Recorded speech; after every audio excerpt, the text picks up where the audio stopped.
Si ka ndryshuar kujdesi për veten? Kush kujdeset më shumë në Shqipëri, meshkujt apo femrat? Është një prej trendeve, në fakt, shumë prej pyetjeve që mbi në rrjetet sociale, më pyesin pikërisht për këtë gjë. Sa ka ndryshuar trendi, kush kujdeset më shumë për veten, cilat janë kujdeset më tipike, pra po themi që përdorin ose trajtimet që përdorin meshkujt dhe femrat.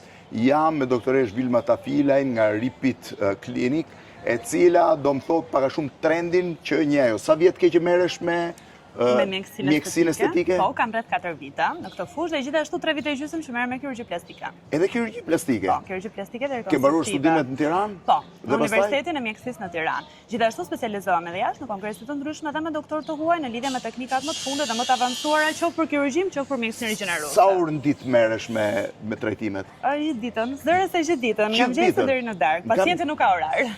Dhe ti je gjithmonë në dispozicion të pacientit? Gjithmonë për Sa krijuar pacient bën gjatë ditës? Atëherë mund të kem mbi 7 pacientë në ditë. E zgjodhe vetë mjekësinë Vilma apo? E zgjodha vetë, duke qenë se kam qenë shumë sistematike, lexoja shumë dhe mendoja që ku ka më mirë se sa të shërosh dhe nëpërmjet duarve të tua të japësh gazete. Pra ishte zgjedhje jotja. Zgjedhje personale. Është e vështirë të studiosh 6 vjet mjekësi? Shumë e vështirë. Pas 6 viteve, 5 vite mjekësia gjithashtu që është pjesa kirurgjikale, pastaj studime të mëtejshme gjithë jetën, është gjithë jetën dhe pastaj do rrish pas pacientit gjithë ditën në dispozicion edhe me libra gjithkohës. Edhe me libra gjithkohë patjetër, se po ndan librat pas e s'ka.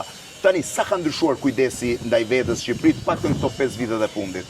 Unë jam duke ndjekur trendin botror. Trendi botror tregon që në 25 vitet e fundit të SBA dhe 15 vitet e fundit në Europë, njerëzit shpenzojnë më shumë për kujdesin ndaj vetes se sa shpenzojnë për veshjet, apo për ushqimin, po themi, apo për dalë në për restorante, gjë që është një trend i çuditshëm për pjesën më të madhe. Pra nëse përpara shpenzonin më shumë për të veshur, apo për të dalë jashtë në restorante, në klabe, sot shpenzojnë më shumë për kujdesin ndaj vetes. Pse? Atëherë, e bëjnë këtë gjë në mënyrë që të ndihen sa më mirë. Të kujdesesh për veten, domethënë kur del para pasqyrës, ti të dukesh më mirë për veten tënde. Është element psikologjik. Po patjetër, në trurin tënd përkthehet si e tillë. Domethënë të ndihesh mirë me veten, si brenda, edhe jashtë është gjë më e rëndësishme për një person. Atëherë ai mund të realizojë gjithçka që do. Kush është, po quaj, në Shqipëri, si ka lëvizur trendi?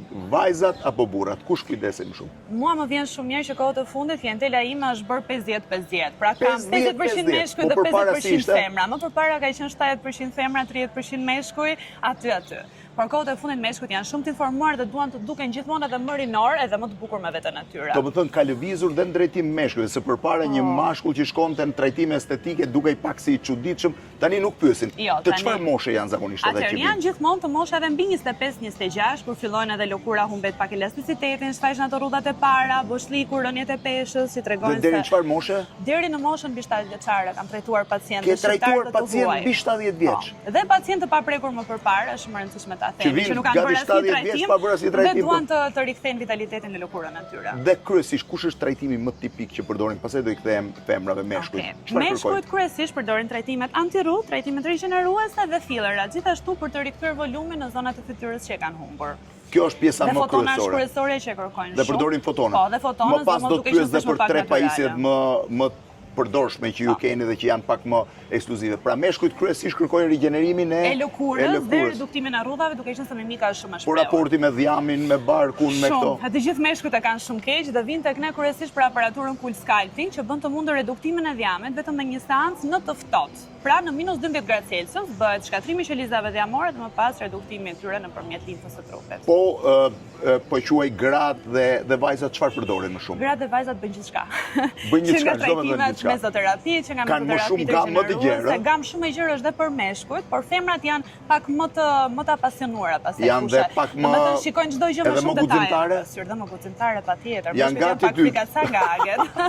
Se kanë frikë. Po, janë shumë frikasak. Pra bëjnë vetëm ato trajtimet më klasike dhe nuk i. Po, femrat janë më trima edhe nga natyra. Janë bën atë apo janë pak më kurajoze kështu për të hyrë edhe në gjysmë. Çfarë do lloj gjëje që e bën të bukur. Edhe kanë më shumë besim te mjeku, ëh. Patjetër që po. Kush pyet më shumë, meshkujt apo femrat, çfarë do mbërë, si do mbërë? Meshkujt bëjnë më shumë pyetje dhe janë më frikacak se sa femrat, vlen për ta përmendur, por ama janë pacientë shumë të mirë, sepse nuk janë të bezdisshëm dhe e kuptojnë shumë mirë mjekun. Kurse femrat ja kanë natyra, po. Kanë ato siklet. Po femrat çfarë bëjnë, se më the? Atëherë femrat bëjnë që nga trajtimet e fotonës 4D për full facelifting, reduktimin e dhjamit, anticelulitin, pjesën e fillerave, pjesën anti-rrudh, çfarëdo lloj trajtimi që rigjeneron lëkurën dhe i mban më rinore. Kush është trajtimi më tipik i femrave, më baziku? Janë fillerat. Normalisht mbushet si dermal në fytyrë, qoftë nga buzët, nga moza, Po të meshkujve kush janë më të tipike? meshkujt pastaj është më tepër antirrudha, për reduktimin e rrudhave dhe për qëndruar lëkura e tërhequr gjithkohës. Po trajtimi më i vështirë që e bëjnë shumë pak gra për shkakun kush është? Trajtimi i vështirë, pastaj pjesa kirurgjikale, patjetër.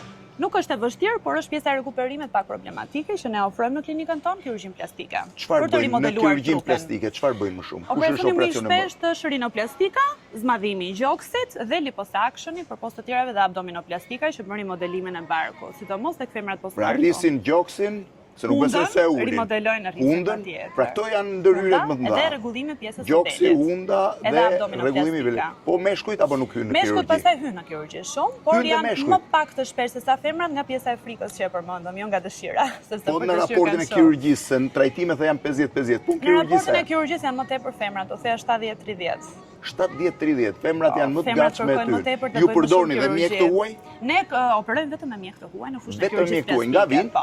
Vinë kryesisht nga Greqia, nga Italia, nga Spanja, nga Amerika. Po klientela është kryesisht shqiptare? Ne kemi të përzierë shumë, kemi dhe shumë klientel të huaj, edhe të huaj që Po vinë të huaj në Tiranë, pse vinë hapi në i Tiranë? parë pas aeroportit vinë te klinika Po jonë, pse? është më e rëndësishme për të thënë, sepse ka shërbimet janë në kualitet maksimal dhe çmimet janë shumë të lira. Sa lëvizin krahasimisht çmimet në Europë. Shqipëri në raport me çmimet Në europiane? raport me çmimet europiane te 3 fish më lirë po, Shqipëria. 3 fish më lirë. Për Pra procedurat e atyre ju bie kirurgjikale që dhe jo me gjithë kirurgjikale. shpenzimet e qëndrimit në Shqipëri ju bjeri më lirë që Shumë më lirë. që Edhe të për bie. turizëm, edhe për pjesë Po të huaj, mjekësore. çfarë bëjnë më shumë? Të huajt bëjnë shumë procedurat e mjekësisë rigjeneruese, preferojnë shumë lazera sepse janë më tepër tek pjesa e rigjenerimit të lëkurës, për postë të tjerave largohen pak nga tradicionale, siç janë fillerat, por gjithashtu dhe ato i kërkojnë në konture natyrale. Meshkuj apo femra vinë më shumë të huaj? Vinë të shumë meshkuj. Ka meshkuj që e pranotojnë kastile biletën për të ardhur në Ripit dhe për të kryer trajtimet e tyre Po nga mujore Kosova dhe jashtë. Maqedonia? Edhe nga Kosova, por janë më të pakët. Kush e ka më të avancuar këtë stad të kujdesit për veten dhe të klinikave, Shqipëria apo Kosova? Jemi të dyja shumë mirë, edhe Shqipëria dhe Kosova jemi me aparaturat më të fundit, me mjek me kualitet shumë të lartë dhe me klinika shumë prestigjioze. Vilma, ti si updatetohesh me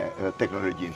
Atëherë, me teknologjinë updatohen nëpërmjet kongreseve të shumta që i ndjek gjatë gjithë kohës, Shkon në shtete shpesh? të ndryshme të botës, thuajse çdo 2 muaj po, në disa raste edhe më Çdo shpesh. 2 muaj je Po, në një prej vendeve. në një prej vendeve të largëta, edhe në Europë dhe jashtë Europës. Po pajisjet nga i keni? Pajisjet i kemi kryesisht nga Europa dhe nga SBA-ja, që janë pajisjet me cilëtetin më të lartë. Që janë pajisje me një lloj që janë me certifikimin më të lartë. me certifikim ndërkombëtar dhe që janë pak më të rralla, se shoh që ka shumë pajisje, shumë klinika më të në rralla Shqipëri. dhe janë shumë të kushtueshme. Po klinikat janë si gjitha me pajisje. mjek apo është dhe ky kaosi që shoh? Kjo është një kaos shumë i madh. Në Shqipëri ka më shumë se 200 klinika estetike që operojnë. 200? Më shumë se 200, mund të them të kanë shkuar edhe 250 kohë. 250 klinika? Kaluar, po.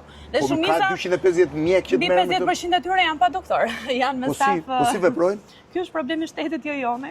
Po në çfarë kuptimi? Do me thënë që është edhe zgjedhja e pacientit, sepse ti patjetër kur shkon diku duhet interesohesh a është doktor personi që po të kuron apo është thjesht një estetist apo dikush që ka mbaruar një specialitet tjetër. Dhe nuk shajnë Është kohë shumë e fare. rëndësishme që kjo të mbetet vetëm në dorën e doktorit dhe sidomos në dorën e kirurgut që njeh anatominë në mënyrë perfekte.